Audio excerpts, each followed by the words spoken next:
So this time we're still on Solaris 7, bit of a bug here with our weather advisory, but there is significant wind. We're not carrying any artillery, so it won't be a problem. We are fielding Bomb Squad himself, the leader of our entire company, in the Nova Cat hero mech, the Cobra Cat, that was featured, was actually picked up in a different duel recently, and was featured in one of our last mech build episodes.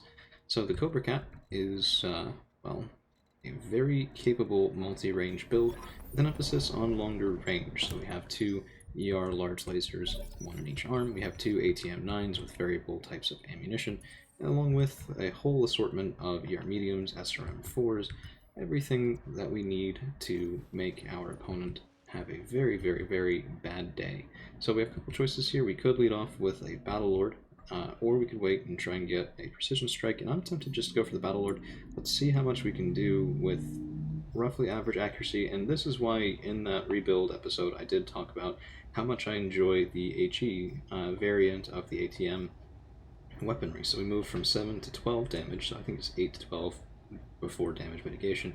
And the drop in accuracy does not mitigate that increase in damage per missile. So we only lose about 8% accuracy, but we've, added 50% to our missile damage. So let's open up, see what we can do. Oof. Yeah, okay, very nice.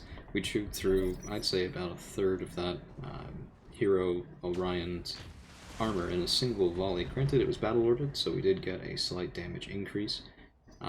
Special ability BTA 3062 pilots along the gunnery track do get in, well, in exchange for something like a sensor lock or something like that. And we have even better accuracy now that they're down to only 1 pip of evasion, and I don't think this Orion knew quite what he was getting into. We do see our first structure exposed, followed up with ATM missiles taking out that left leg, and with him falling down we might just be able to get the first volley on the next turn, but I'm not entirely sure of that. No, so we're moving at 4, and because we just fired, that Orion will be able to go first. He stands himself up, but the pilot's having such a bad day, I'd be surprised if he lands much of anything on us at all. And in fact, the Gauss rifle cracks right over our shoulder and into the, well, small military building out in the center of this small pond. So we're going to keep going around to that mech's left side, rotating to our own right, and try to keep just boring through on this one side, focusing damage as much as we can with anything that's missile-based. That does tend to scatter quite a bit, but there is only 13 left in the internal structure on that protector's left torso. So let's see what we can do. Yeah, that sounded like that just got ripped off, and we cored all the way through, so pretty nice performance out of the Cobra Cat. I like it quite a bit, and we'll be back here real soon with another, I think, 2 duels today. One is going to be a medium mech solo, and the next will be a light class duo. So hang around, we've got plenty in store. Mission successful. Initiated. So it turns out that the Osprey is one of my 2 functional medium mechs at the moment. The other one, the Phantom, is just, well, it's its own special deal on how these duels are done. Was featured quite strongly in our last series of duels. Maybe not the last one at this point, but it was certainly featured in a couple back-to-back.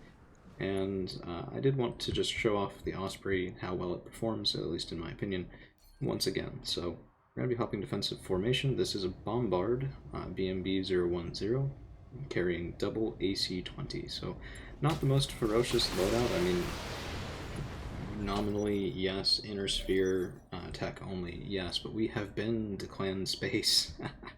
we have seen mechs with one of these in each torso. We have dealt with, more firepower than this Bombard can bring to bear, and so we are very much not afraid, and Slapdash is certainly not showing any fear here. Gauss rifle opening up, pretty good chance to hit on this one, 78, yep, pounding into what looks like that left leg, and we're just going to slowly, ever so slowly, pick this mech apart. Now I do want him to move before me. Oof, okay, so, hey, he landed one. Yeah, I almost regretted letting him go there, but we ate that shell pretty well, and the next one unless we have better damage mitigation, would probably get farther into my, well, into my structure than I would ordinarily like. And we're doing something a little bit risky here by, not sinking our stability. But the reason that I'm doing that is I do want a precision strike on this guy. I want to see if we can kill the leg. Nope, damage, but not killed. We did take out an AC 20, though. So it looks like one of those is offline. That does significantly reduce the amount of threat that we're under. And we're just going to climb this back wall a little bit, get a rear shot on him, hopefully land that Gauss rifle one more time. And we do. Okay, so that explains it. He only has a Core 100 in there. Probably no XL engine, but I'm not entirely sure. Wow, okay. So, yeah, okay. That Bombard just landed his other, his one remaining AC-20, second shot in a row. That time on 6 evasion pips, just going right through it. So we do have an exposed CT and could very well die here if we're not careful. But I'm going to try to finish it with this shot if we can. Oh man, we got so close. Only 4 left in this guy's rear CT. I can't imagine it'll survive the LRM-10s. And yeah, okay, that is a mech down. But still, hey, hats off to you. You did some good work. Hang around, we'll be right back with a double light mech duel featuring some new and improved refit light mechs. Mission successful. So to round out this trio of duels, showing off some of our new tech, including the Cobra Cat Hero mech, we also have the Grinner, which is a Hero Wolfhound 2C. So it is a hero version of the Clan Wolfhound mech.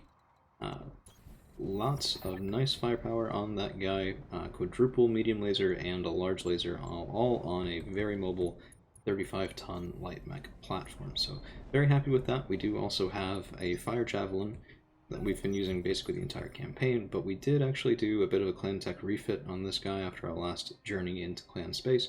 Quad ER mediums instead of triple medium, double ER smalls instead of quad regular smalls, and a little bit better cooled for it. So I'm quite satisfied with this, but this is the new Fire Javelin's first real combat test, and I'm reserving down just to make sure that one of them goes first because, oh wow, yeah, that's a lot of mobility, and I didn't really want that coming after me,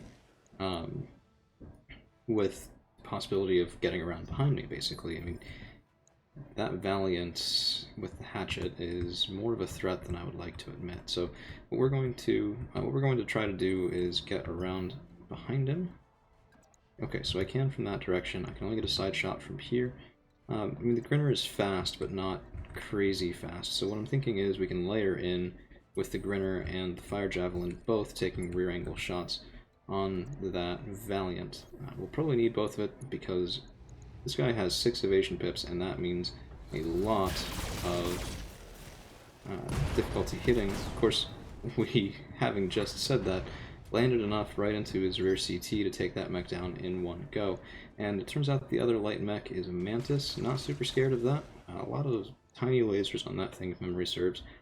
And we will have to be, unfortunately, cooling down a little bit with the Grinner. I think if I take the ER large offline, we sink most of our heat. But that is something that we'll have to be testing here real soon. And we'll stay a little farther away from this Mantis than otherwise because I don't really want to give him the ER smalls, but our Fire Javelin basically is the same tonnage and carries an additional ER medium, and all of ours is, by the way, clan. So lots more damage coming from us than from him, although the design is similar, I will admit. Generally, mediums and smalls tend to be decently effective at pinging down lightly armed, lightly armored mechs. And that's Claw Strike. Okay, it is a miss. Very grateful for that. Now, the Grinner 2C being a clan mech with the clan quirk will not be able to return that sort of melee strike. Far from it, actually. It would be pretty horrible for us. We'd kill our own stability and evasion. Well, not stability, but at least our own evasion, I think. So yeah, it looks like Precision Strike, we would be cooking ourselves just a little bit. If we turn off the ER large, we still gain a little bit of heat, but not quite as bad as I was afraid of. And let's open up. Lots of good damage going in, and I can't imagine that this thing will be alive after our Fire Javelin gets a say. A little bit of a risky move, not getting that much evasion, but the second precision strike will actually move the Mantis down to moving at 6, even if he does survive, which he does not. So we had our bases covered anyway, but not necessary, and that'll conclude our duels for this episode. Thank you all for hanging around, and we'll see you again real soon.